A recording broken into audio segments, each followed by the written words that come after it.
Welcome to our channel. Today we how to update Next.js app routing for cleaner UX navigation. Complete guide step by step clearly.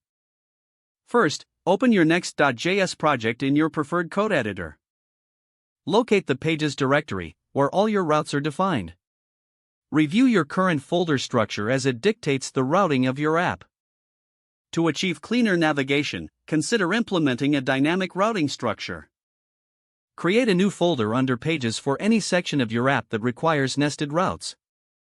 For example, if you are updating a blog section, create a folder named Blog.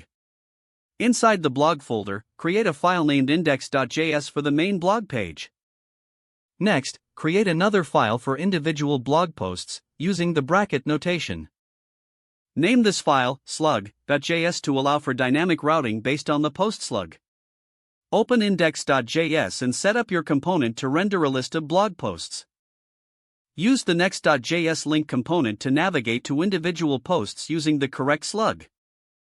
In slug.js, fetch the data for the specific post using getStaticProps or getServerSideProps.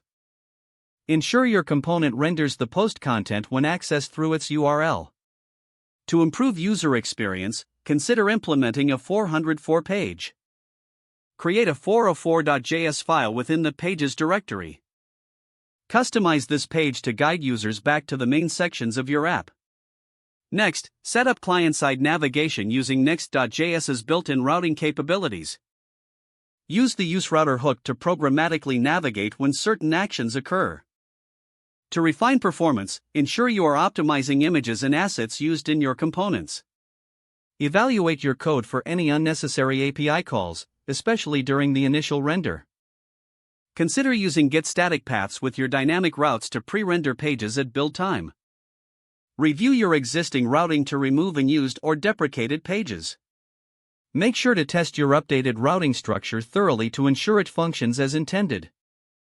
Finally, deploy your Next.js application and monitor user interactions for further improvements. If the page does not load, refresh the browser or try again in a private or incognito window. Make sure you are using the correct email address, then retype it carefully to avoid small typos. If your password is not accepted, use the reset option and create a new strong password you can remember. Check your spam folder for verification or security emails, then complete any requested confirmation steps. Don't forget to like this video and subscribe to our channel for more step-by-step tech guides.